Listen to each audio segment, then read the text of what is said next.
Well, we are live Whew, we are.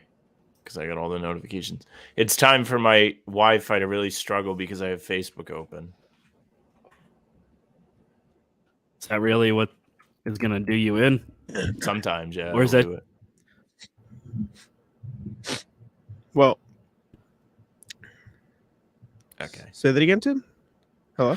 my wire got a little funky there. I got you. It's like a thing that happens that triggers it. Oh, yeah, Facebook is a trigger sometimes because you're asking a lot for it to stream the live video of us and then also have me be in the live stream. Are you on the commuter rail right now? I am on Amtrak on the way back to Massachusetts. I am scheduled to get in around 7:30, so I might have to be an early exit. But yeah, I'll jump out at like 7:20 or something. Okay. John already in the chat. Spurs game got scary. Yeah, a little bit unnecessary scare. A little bit much there. It was like last year's game down there. That's what matters. When they went to San Antonio last year, they lost, but it was the same thing. Like they blew a lead in the fourth quarter and they couldn't score. Hello, Luis. How we doing? Yeah, no, it was tough. Sam did this on purpose. I did this on purpose. If I really wanted to screw with you, I'd take my hat off because my hair's a mess today. I'll do it real quick. Like I look crazy. But yikes. Yeah. Funny. Very funny. No, but Celtics taking on the Bulls tonight, 2-1. 1-2 against the Bulls this season. The Bulls are 1-2. Francisco here. The hate on Jack. Love that. I'll give you fist bumps for that right there, my man. DeMar DeRozan, Celtics killer at this point. Ayodasumu, Celtics killer to this point. Nikola Vucevic, Celtics killer to this point. A lot of guys that love to play well against Boston playing tonight for the Bulls. They're in Boston, correct? Yes, at the Garden. Yeah, they just started a homestand. Got you. Gotcha. All right. Well, Birkin asking how old is DeMar?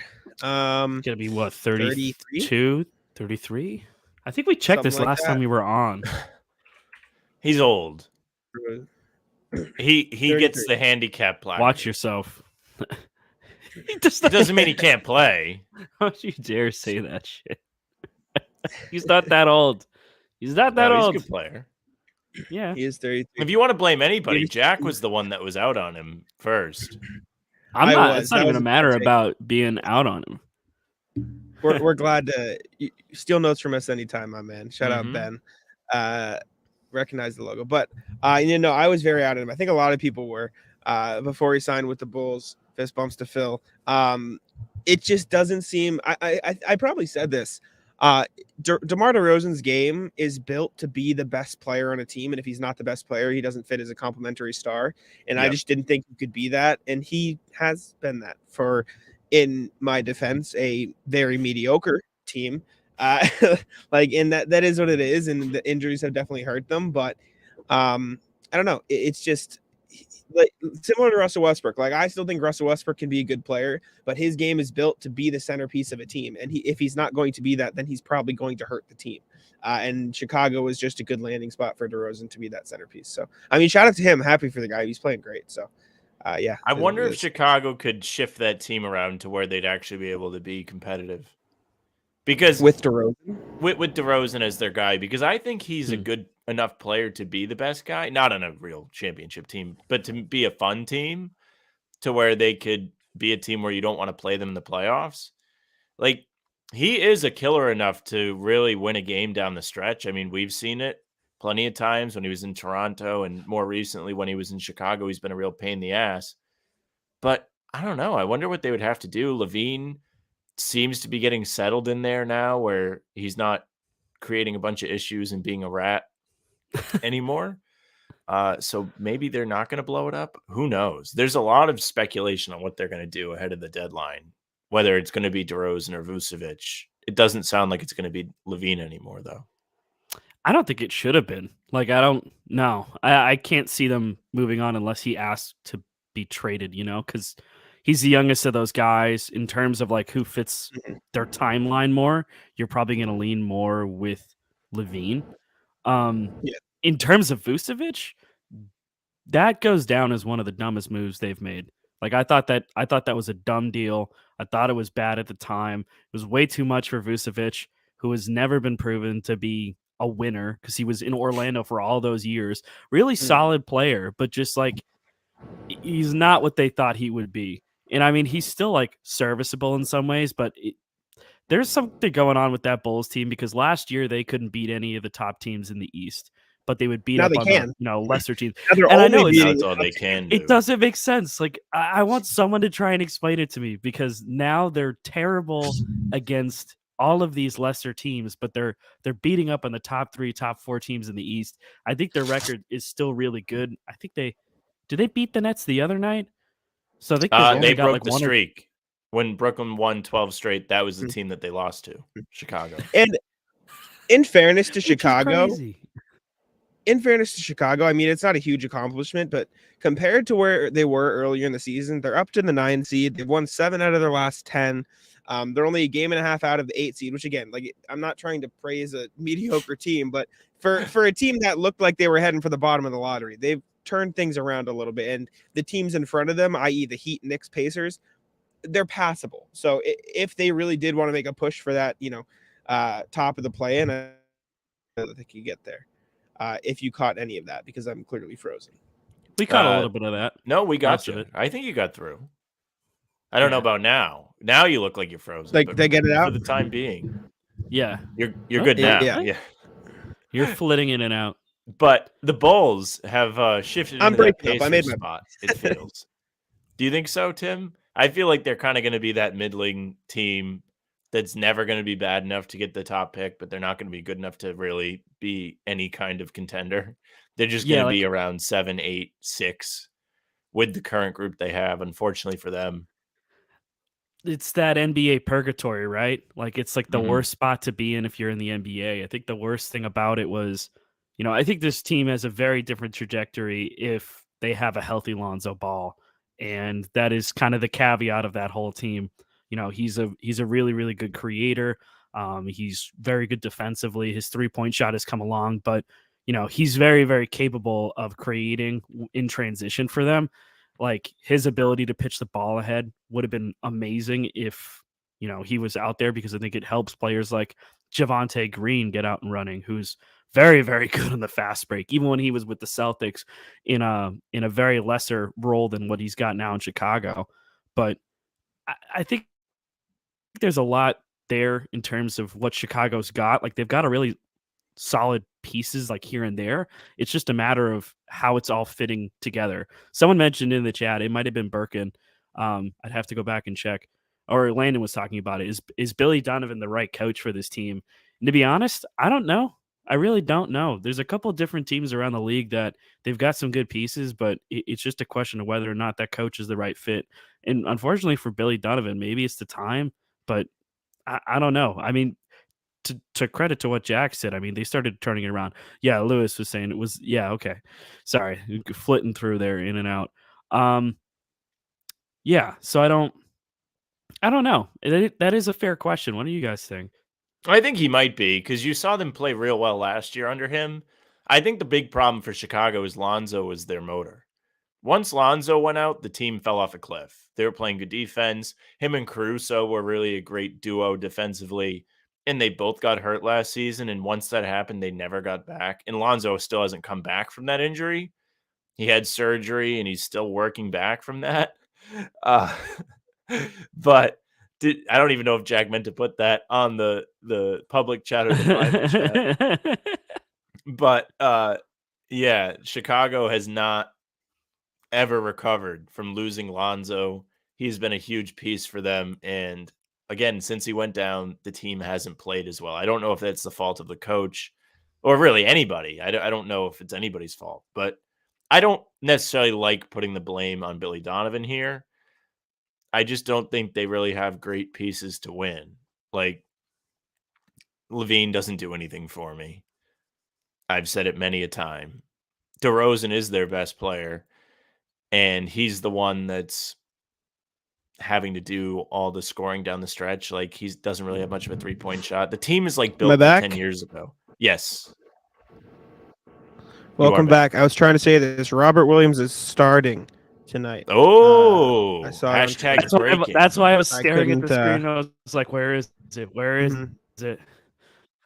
I was desperately trying to get it out there, but I was struggling with the Wi-Fi, to say the least. Oh man. Let me throw it. Let me throw it in the chat right here, quick. Hold up. Andrew spitting facts. I can see that. Woo. Seeing that one Wi-Fi bar. Unfortunate. Yeah, it's not great. It's not great. Yeah, that's a big thing. KD being out. That's pretty massive.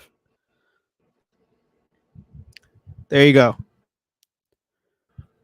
There you go. I don't know if you guys can still hear, but I can't. Yeah. That'll do it. Yeah, Wi-Fi is struggling. I'm letting you guys keep taking over. I'm back. I'm back. I made it. I made it back. I don't know if I'm back. Am I back?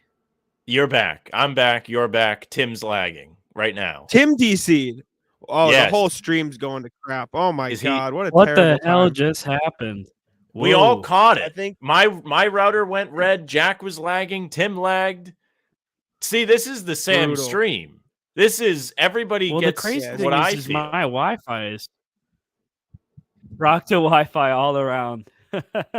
I know. Contagious. It's like the flu. I have an excuse. I'm on a moving vessel. I have an excuse. Our Wi-Fi's popping. Brockton in the house. It's the Matrix. We still have two Tims in here. Look, we still have old lagging Tim. Lagging Tim left. I got rid of him. There can only be one. That's funny. Yeah, Lewis, you got a virus. Oh, Louise. Yeah, Smart is out. Derek White starting in his place. I can see clearly because the train has stopped in Worcester for the moment. But Worcester. Derek White, yes, sir. My old stomping grounds. Love Worcester.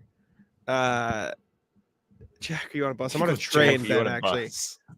I'm on Amtrak. He's on a public bus. This thing's going off the rails. Imagine. Oh no. No, I'm on Amtrak. Here, wait. I bet I get Zoe. Can you hold the microphone for a sec? Oh. We're in Worcester. We're out here. All we could see is your computer screen. Oh man. All I could see is a reflection of you. As soon as I did it, I realized it's dark out. Oh god. Thank you. I made Zoe hold the microphone for a sec. Well, it's not. We're back though. This is actually pretty comfy. I have no idea if this is gonna crash on us again. Huh? Jack with remarkable dedication. I'm here. I'm ready. Jack's here. What I'm is here. happening? Come on. This is a Tim, mess. you are in the zone. I'm in the zone? Oh man. Yes. What does that mean? Well, you're lagging. I Not right don't now. think Right now you're I think okay. you're the lag at the moment. Me? I'm not the lag. I know. Oh, we're a mess. We're a mess today. Oh, this is bad. This is a disaster. This is the worst time for everyone to lag. Chat. Let me stop Can you drop some questions? Because we're clearly not capable of it's working. Handling. It's working. Okay. Yeah. Everyone is fine. Perkins saying everyone is fine. Everything is okay. Okay. There's Jimmy J saving us. Okay, topic of conversation here from Jimmy J. Vucevic has been killing us. Interested to see the Time Lord effect. I think this is huge. Point. Not only do I think Robert Williams' defense will be huge against guys like DeMar DeRozan because he can get out there and contest a little bit better. Yeah, my penthouse in Amtrak. But I will say, in his 20-minute stints, Rob's been pulling down 12 to 15 rebounds.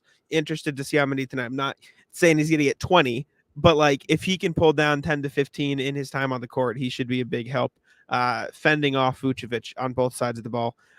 Robert Williams, who, by the way, has become a master of the tip-out rebounds on the offensive glass, has just been huge for the Celtics. Jack hinting that perhaps Robert Williams gets more than 6.5 rebounds tonight. Is that what he's saying? It's been a lock. It's been a lock. That's it. I bet it's up tonight. I bet it's more like 8.5 tonight, if I had to guess. Let's see. I'll tell you right now. I'll tell you what, those cowards are too afraid to put it up. It's not up. Oh, it's not up.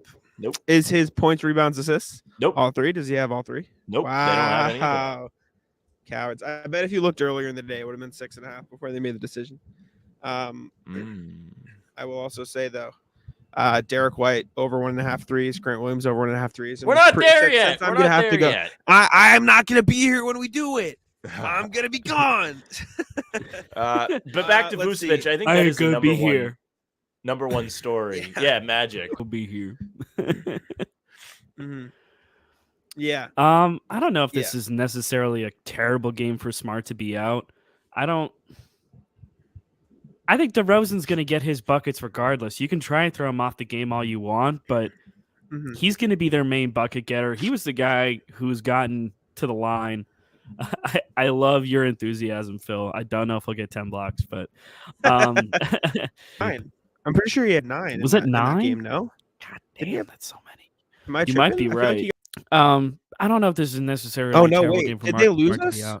Wait, did they lose us on the stream?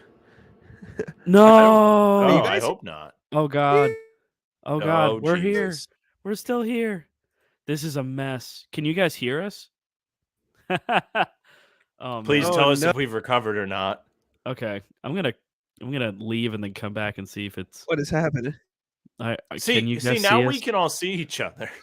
This is a mess. We've been here, so I don't know. Lewis says they just got us back. Okay. Christ almighty. Okay. What the hell's going on today? This is a mess. This is just StreamYard. If it were Wi-Fi, it'd be one thing, but I think it's like all three of us. Oh, no. Well, we all have different Wi-Fi providers. It would appear that we are back. Okay, cool. All right. Well, I'm here. Okay. All right. Well, before we lose Jack, if we haven't already, because I'm not convinced he's here, I will put it in. No, there's going to be a slash. Oh, no, there's not. All right. Pick of the night presented by Smash the Odds at Smash Odds on Twitter. Hopefully you guys can hear us give these out because I think they're both pretty good. Smash the Odds pick. You can follow them for daily free picks. You can pay for the premium picks for the premium winnings. You'll get daily picks to give you some winnings. Jayson Tatum over 4.5 assists. Oh, the stream's bad. I got to go anyways. DeMar DeRozan over 0.5 3. So if he makes a 3, this is a disaster. This is how all about right, let's all calm down a minute. I don't care if we're lagging. This upset me. Let's all calm down a minute. This isn't true. Jack definitely froze. Yeah, Phil, Jack's a black screen with a loading circle on. Brockton's got him now. Jack's in the upside down. But yeah, I think the DeRozan pick is good. You're going to get plus money on that, and all he has to do is make one, and you bet your ass against the Celtics he's going to play well and make one. I might even put that in myself. He might make one. I think he's making one. I don't think it's the fact that he would be incapable of hitting it. I think it would be the fact of whether or not he would take a 3 over just taking a mid-range. He's going to fake a 3. And then he's going to step into a mid-range and just drain it. It's just going to be 6 inches forward. He'll step right, the longest 2 you could possibly take. And then he'll drain it because of course he would. Yeah. I mean, he's done really well against the Celtics this year. I got to look it up to see how many points he's put up against them. I think he's been something disgusting. For the most part, at least 34 a game is my guess. That one game where he had all of the team's free throws. That was disgusting. He's capable of drawing contact and getting into the paint. How's it going? 33 points per game against the Celtics this year. 53% from the field, 50% from 3. How many attempts is that though? How many attempts total? He's taken 2 a game from 3, so that's 6 total attempts. Yeah, see, not a lot, but I mean, they've only played. This is going to be their 4th time playing them, right? Yeah, this is number 4. Okay. So that pretty much means he's probably going to be good for at least 2 attempts this game, and he'll probably hit one of them. Hopefully, that's all he takes. Yes, I hope we're all wrong. I hope he has a terrible game. I hope this is a nice, relaxing game because against the Spurs, you didn't get that. No, you had to really sweat that one out. We didn't really talk about that one at all. That was kind of a mess. We can get into it a bit. You go ahead.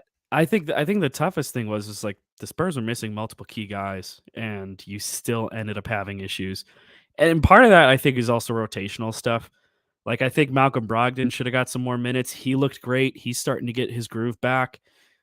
they just started to change up their offense. Like they were passing and moving the ball a lot during the game, and then they kind of got away from it in the second half. But it was more so like I kind of got annoyed because I remember we were on the stream and I was saying, hopefully this is a game where by the end of the third quarter, you're able to pull starters or at least pull most of them. and you literally couldn't do that. Josh Richardson obviously hits that game tying three, leaving a little bit over 30 seconds left. There was just a couple plays that I just wasn't a huge fan of. Granted, it's a win is a win is a win, but it was a little bit annoying. I think it was kind of them taking their foot off the accelerator. Fortunately, they still got the win, but if they had collapsed fully in that game, I think there'd be a little bit more of there'd be a different tenor around the team going into this game against the Bulls because we know the Bulls have given them problems before. Agree. And to kind of dive deeper into that, in 3 straight Celtics wins now, they have tried to milk clock at the end of the game. They did it against the Clippers, they did it against Dallas, and now they did it against the Spurs. And all 3 times, they blew the lead. Now, granted, against Dallas, it still wound up being a blowout because they were up by so many points. But at the time, Dallas had cut what was a 30-point lead down to 12, maybe 13 points off of just sheer Celtics trying to drain the clock. That's not good. Against the Spurs, same thing. Spurs tie the game when you're up double digits in the fourth quarter against that team without their best players, 3 of them. Really? The Clippers, you need 2 big blocks down the stretch to prevent them from completing a comeback on you. Celtics need to figure out how to maintain a lead in these clutch games. Yeah. To start the season, they were really good at it. They did really well in clutch games. These last 3 have been eye-opening as we approach the playoffs. Well, approach. I mean, there's still 3 months, but we're getting closer. We're still approaching. You can approach. We're closer to the halfway mark. I mean, yes. We're almost at game 42. This is game 41 tonight. So, well, actually, yeah, tonight will be halfway through the season then. It's 82 games. Mm-hmm. So, officially halfway through. And they're, for all things considered, they've had a really good run. They've just had a couple of games where just things weren't clicking. They got back to it. Even in that Spurs win, I have my complaints about it, but you saw what they can do when they move the ball, and that was kind of like the big thing that I wanted to see. You saw multiple players snap out of slumps. You saw Sam Hauser hit some threes, look a little bit more confident. I think it honestly just comes down to confidence and just like comfort level, because I think sometimes they sort of just force this offense, and it just, when they let it flow and they just pass and move the ball around, then it makes a huge difference. Yeah, and I think Jacken hits it on the head there. They need to not play hero ball, and I think that kind of has been sort of the trend in Boston for the past few seasons, and I think Ime broke them out of that a little bit.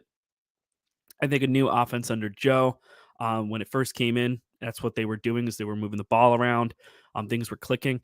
And then I think sometimes when they get punched in the teeth, when things aren't going their way or open shots aren't falling, they stop trusting each other.